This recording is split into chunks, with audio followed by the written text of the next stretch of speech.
Assalamualaikum warahmatullahi wabarakatuh. Perkenalkan, nama saya Staman Amir. Saya adalah dosen Strata 1 Program Studi Manajemen Sumber Daya Perairan Fakultas Pertanian Universitas Nusa Merauke.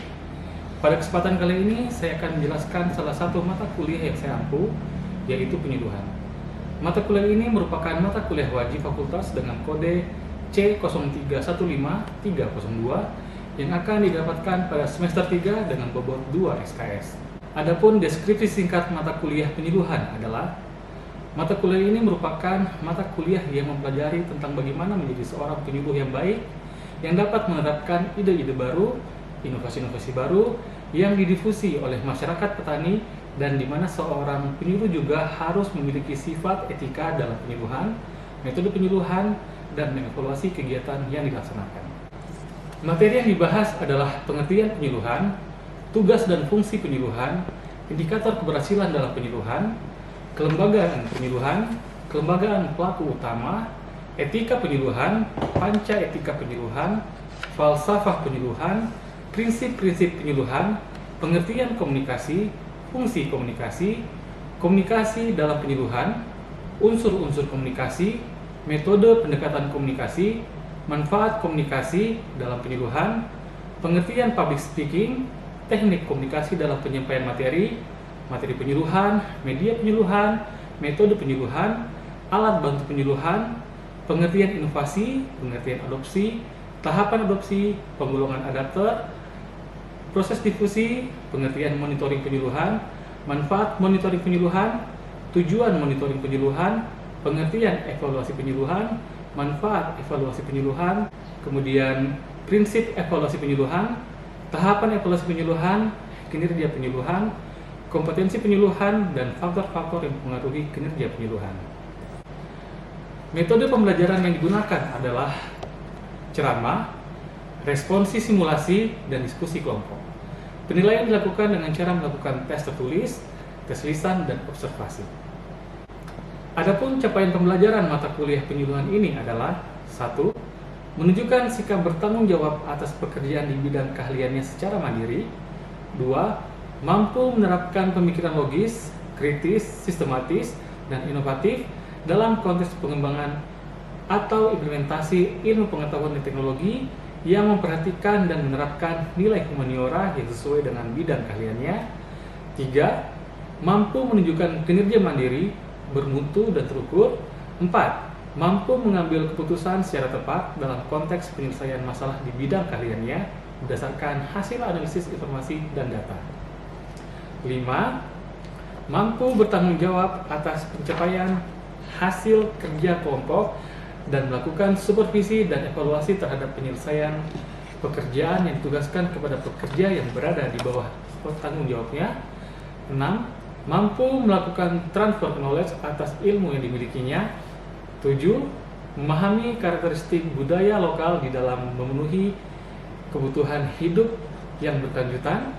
8. Mampu menganalisis dan memecahkan masalah dalam bidang pertanian. 9. Memiliki keterampilan berkomunikasi baik formal maupun informal. Adapun CPMK dari mata kuliah penyuluhan adalah 1. Menganalisis ruang lingkup penyuluhan. 2. Menganalisis persiapan dan pelaksanaan penyuluhan. 3. Menganalisis difusi dan inovasi penyuluhan. 4. Menganalisis monitoring dan evaluasi penyuluhan. 5. Menganalisis kompetensi penyuluhan. Bobot penilaian dalam mata kuliah ini terbagi menjadi 4 indikator penilaian. Yang pertama adalah sikap, partisipasi, dan kehadiran dengan bobot 10%, tugas dengan bobot 40%, UTS dengan bobot 20%, dan UAS dengan bobot 30%. Berikut ini kita akan sama-sama menyaksikan video pembelajaran pada mata kuliah penyuluhan dengan sub CPMK Adopsi dan Difusi Inovasi. Selamat menyaksikan.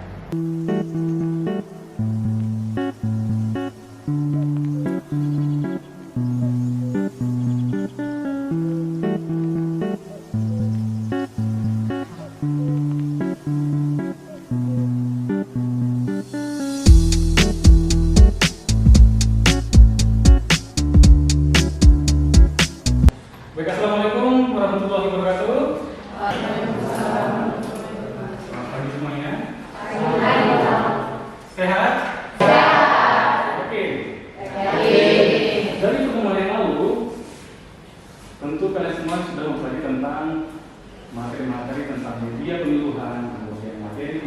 pembunuhan, kemudian metode penyuluhannya. Kenapa sih kalian semua mempelajari hal tersebut? Supaya kalian semua bisa mendelivery inovasi-inovasi karya atau inovasi yang ada di zaman ini sekarang untuk disampaikan kepada sasaran penyuluhan kita, yaitu masyarakat perikanan.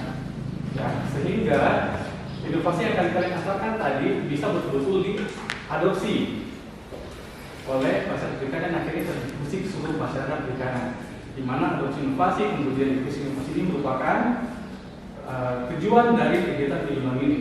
Ya, macam sudah coba memberikan pembuat materi, media penyuluhan, dan itu sudah bagus ya. Kalau macam kita sampai teradopsi ke masyarakat ya kita agak rugi ya. Jadi ingat, tujuan utama penyuluhan adalah bagaimana caranya agar inovasi ini dapat diadopsi oleh masyarakat perikanan yang ada di wilayah Minangkabau nanti. Nah, ada 3 kata kunci baru ya. Yang pertama tadi apa? Inovasi. Yang kedua, adopsi. Yang ketiga, difusi. Nah, ketika kita berbicara tentang inovasi, ya, ada yang sudah familiar dengan kata inovasi? Pas sudah ya? Sudah. Dari zaman kita sekolah pas sudah sering dengar kata inovasi. Inovasi kita harus berinovasi. Nah, saya ingin coba mengetahui sedalam mana kalian mengetahui tentang apa itu inovasi. Ya, ada yang bisa memberikan pendapat tentang apa itu inovasi? Inovasi. Silakan ingin memberikan pendapat tentang apa itu inovasi. Boleh kan?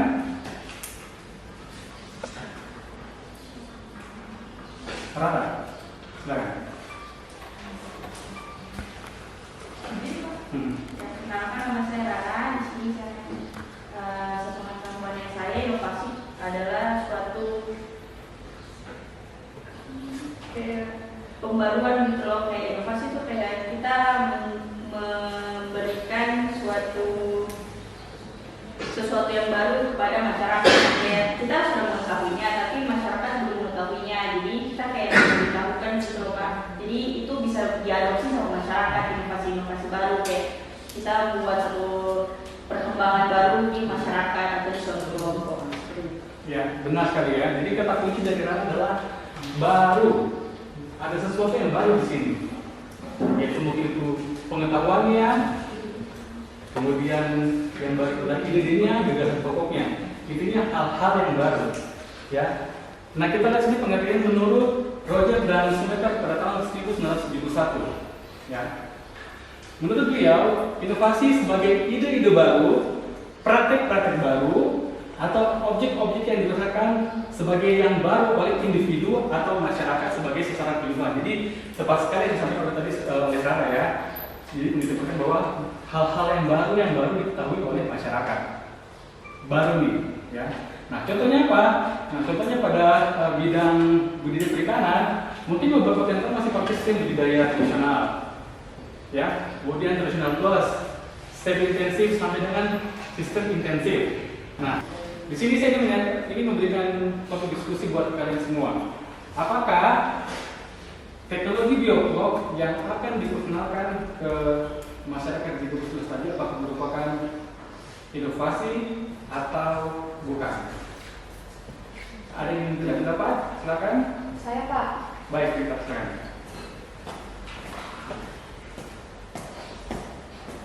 Ya. Jadi begini Pak, izin jawab ya Pak. Kalau untuk inovasi, tadi kan Bapak berikan contoh tentang bioflok ya. Jadi bioflok itu baru ditemukan 10 tahun yang lalu, sedangkan baru diperkenalkan ke masyarakat Jaggebok misalnya di tahun ini nih. Nah, jadi inovasi sendiri itu dia bersifatnya relatif ya. Jadi bagi mereka yang bekerja di bidang pertanian atau lain sebagainya macam yang memanfaatkan bioflok itu sudah bukan menjadi inovasi karena sudah bukan sesuatu yang baru dari mereka. Sedangkan bagi masyarakat Jaggebok itu adalah sebuah inovasi karena sifat dari inovasi sendiri itu adalah sebagai ide-ide baru atau praktek-praktek yang tadi Bapak jelaskan bahwa objek-objek yang dirasakan sebagai sesuatu yang baru oleh individu atau masyarakat yang menjadi sasaran penyuluhan. Menurut saya itu sih Pak. Baik, jawaban yang sangat bagus sekali dari kita. Terima kasih. Ada yang tidak sepakat dengan statementnya kita? Boleh? Jojo, silakan. Baik Pak, terima kasih atas waktu yang diberikan kepada saya. Jadi di sini saya ingin menyangka dari jawabannya Rita. Kalau menurut saya sedikit kontra dengan jawabannya dia karena menurut saya inovasi itu merupakan suatu ide-ide baru, hal-hal baru yang dicetuskan oleh seseorang. Namun tidak pada dari itu seseorang itu harus menerapkan idenya itu juga.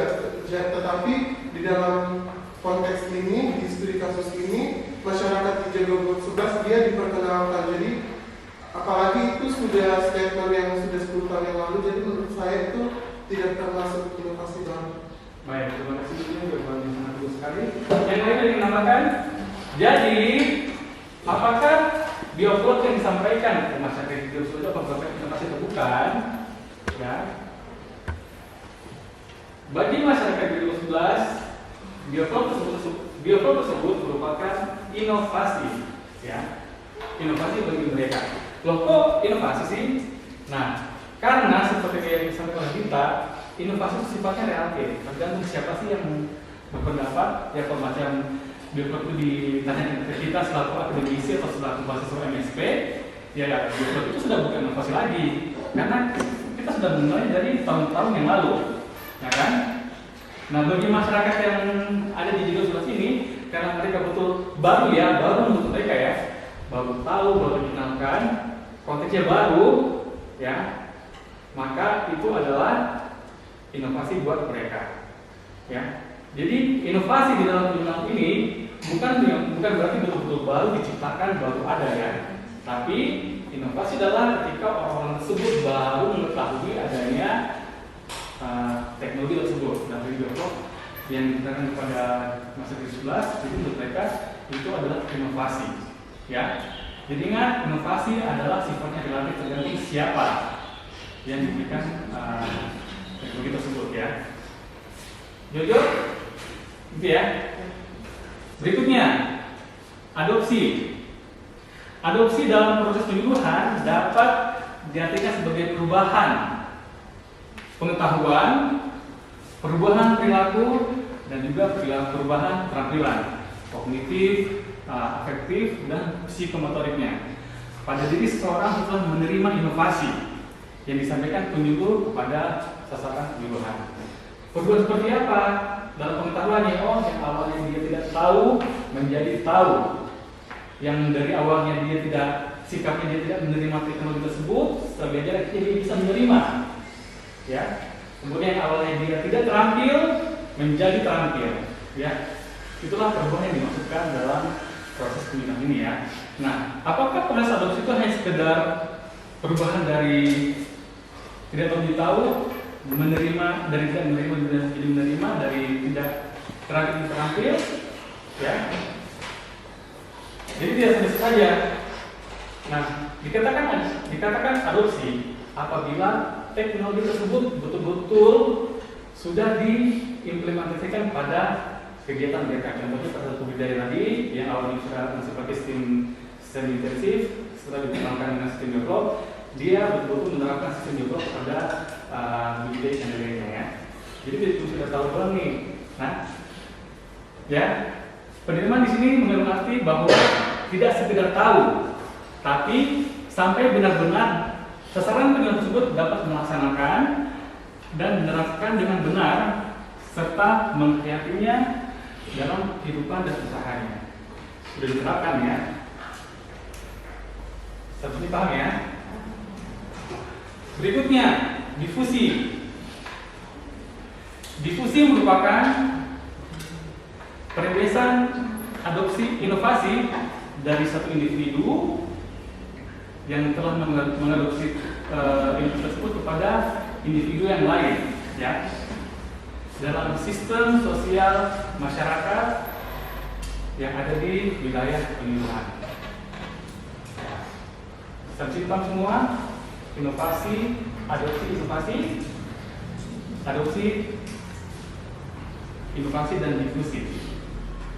Ada yang bertanya silakan. Ya, boleh selesai. Perkenalkan, nama saya Inovasi Sumahadi. Izin bertanya tentang dengan apa itu adopsi dan inovasi. Dengan saya di sini saya kurang paham tentang apakah yang dimaksudkan dengan perebesan adopsi dan inovasi. Saya minta penjelasan lebih detail. Terima kasih. Perebesan adopsi inovasi ya. Jadi untuk menjawab pertanyaan tadi saya akan memberikan simulasi. Contohnya nih, Theo. Setelah saya berikan penyuluhan, Theodorus ya berani untuk mengambil inovasi tersebut ya. Dia bikin lah. Setelah terus bikin, terus Risma lihat, wah sepertinya seru nih, sepertinya akan bermanfaat nih. Akhirnya Risma sudah mulai mengadopsi dan berikutan dengan inovasi tersebut. Risma sendiri ya. Ya. Kemudian teman-temannya juga, dia juga akhirnya paham juga nih kok, sendiri lagi. Jadi dia tertular itu bukan karena saya. Dari saya yang terima cuma Theo, akhirnya Theo yang coba menjalankan semuanya. Dia tidak sama teman-temannya. Risma lihat, dia juga lihat, kemudian Dini lihat Risma juga ini. Risma sudah bikin barang juga ya. Sepertinya bagus deh, akhirnya Dini dia buat. Diri. Nah, akhirnya semua ikut nih. Kita lihat, oke, berfoto sudah berdiri semua. Jadi di belakang juga dia semua nih. Oh, sepertinya bagus deh kan, diri. Akhirnya ikut juga. Nah semua akhirnya ikut berdiri. Ya. Akhirnya yang tadi cuma menonton saja, yang cuma melihat saja, tidak begitu sekali gara-gara Theodorus sudah mulai berdinasti teman lain. Akhirnya semuanya ikut mengadopsi inovasi tersebut ya. Paham? Jadi itulah namanya juga perebesan adopsi inovasi. Ya, benar ya. Baik, sekarang kembali.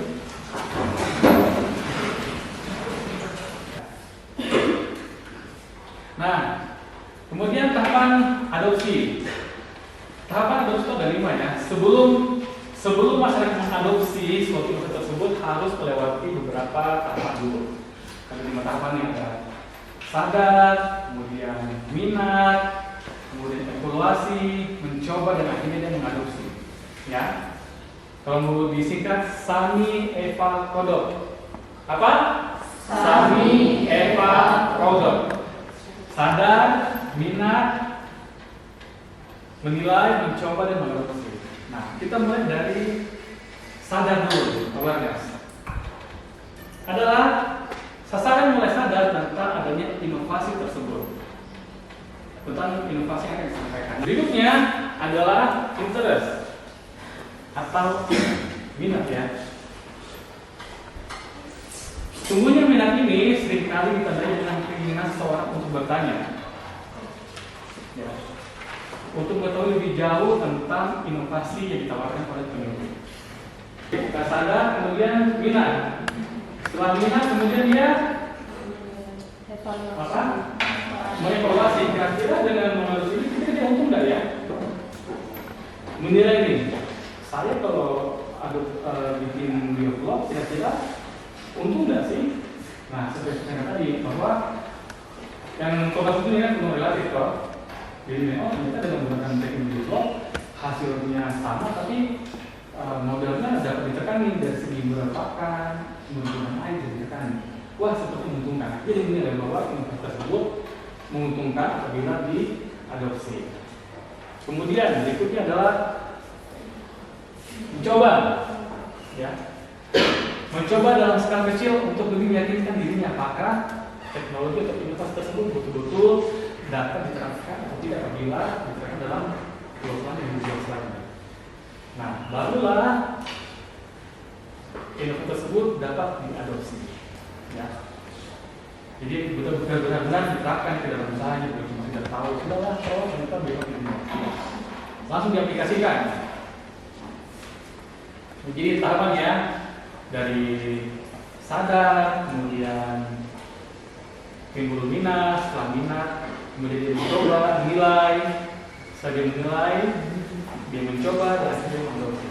Sani Eva Kodok, sadar, kemudian berminat, apa lagi? Menilai, mencoba, dan mengadopsi. Apa inovasi yang diberikan akan selalu diadopsi oleh masyarakat perikanan? Apakah inovasi yang diberikan mutlak akan diadopsi oleh sasaran sembilan kita? Menurut dengan gimana, apakah akan terus teradopsi atau tidak? Bingung atau masih bimbang? Nah, tidak selamanya inovasi itu akan diadopsi terus oleh masyarakat perikanan ya. Tadi tanggapan adopsi apa tadi? Sadar ya. Kemudian berikutnya minat atau interest. Kemudian menilai ya. Kemudian mencoba. Akhirnya dia mengadopsi ya. Sampai ke sini ya, dia bisa berhenti mengadopsi ya, dia bisa berhenti mengadopsi dan bisa juga terus mengadopsi ya, bisa terus dan bisa berhenti ya. Dari sini juga berpotensi juga nih, bisa berhenti mengadopsi atau bisa terus mengadopsi. Ya. Yang kemudian, kok bisa sih Pak mereka berhenti mengadopsi suatu inovasi tersebut? Ya ini kan mengikuti perkembangan atau apakah inovasi tersebut masih relevan, masih bisa diimplementasikan atau tidak? Atau apakah ada lagi inovasi di atasnya? Nah kalau zaman dulu ceritanya kan, pada sistem budidaya kan ada namanya sistem tradisional, kemudian tradisional plus, kemudian semi intensif dan intensif. Nah dulu itu mereka menggunakan sistem intensif untuk meningkatkan produksi mereka. Nah tapi karena sekarang sudah ada sistem biofloc yang lebih menguntungkan sepertinya, maka adopsi tersebut mereka berhenti. Karena sudah ada inovasi yang lain yang lebih menguntungkan, ya.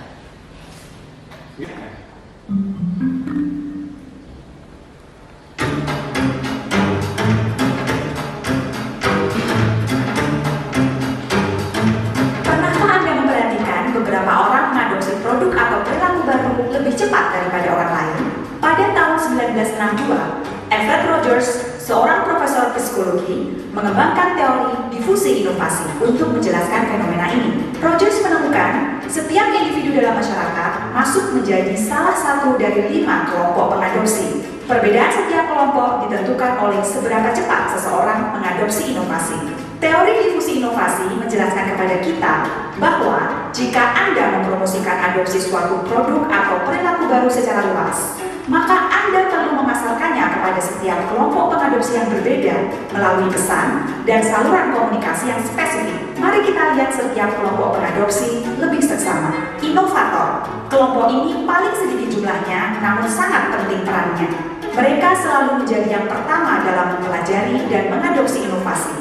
Mereka berani mengambil risiko, berjiwa petualang, suka menjadi yang terdepan. Inovator memegang peranan untuk memperkenalkan inovasi kepada masyarakat dengan cara menyebarluaskan pengalamannya dalam mengadopsi inovasi kepada teman dan kelompoknya.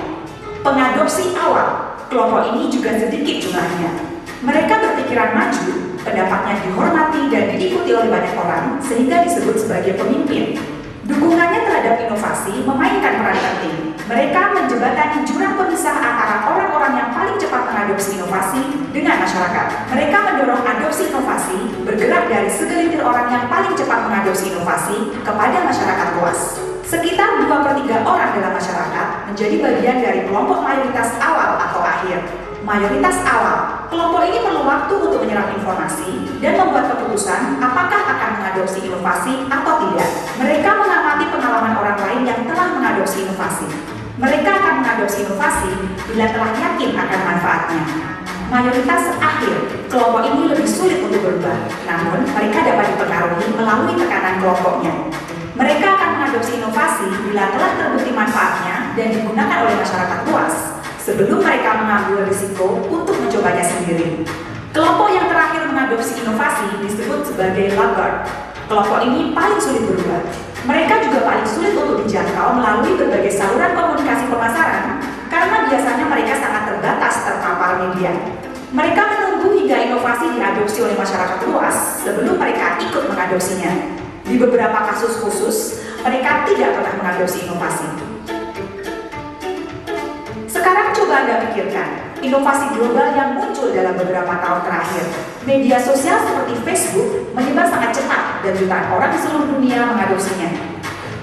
Inovasi lain seperti tenaga surya menyebar lebih lambat, bahkan perlu puluhan tahun untuk diadopsi oleh banyak orang. Jika Anda akan mempromosikan suatu produk atau perilaku baru, pikirkan tentang teori difusi inovasi ini. Kembangkan pesan dan pilih saluran komunikasi yang tepat bagi setiap kelompok pengadopsi yang berbeda. Ini akan membantu peluang Anda mempercepat adopsi secara lebih luas.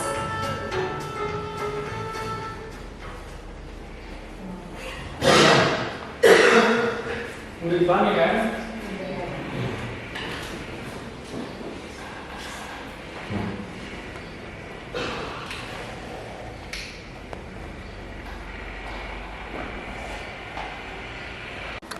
Baik ya, untuk mengevaluasi hasil pertemuan hari ini, saya akan memberikan kuis. Ada 5 pernyataan di sini ya. 1, 2, 3, 4, 5. Saya akan dipahami apa. Kemudian tuliskan jawaban Anda. Tuliskan kode B apabila pernyataannya benar menurut kalian. Kemudian tuliskan kode S apabila pernyataan tersebut salah menurut kalian. Tuliskan kodenya berikut dengan alasannya apa. Sampaikan secara singkat, padat, dan jelas.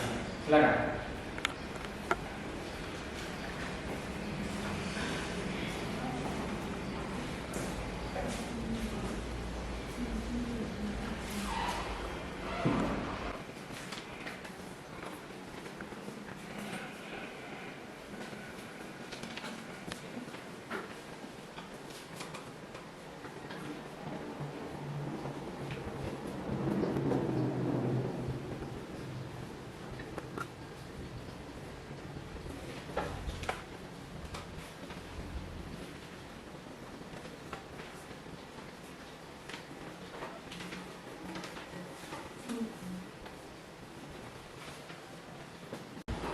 Baik, apakah sudah selesai? Sudah. Kalau sudah selesai, silakan tugasnya dioper dari belakang ke depan.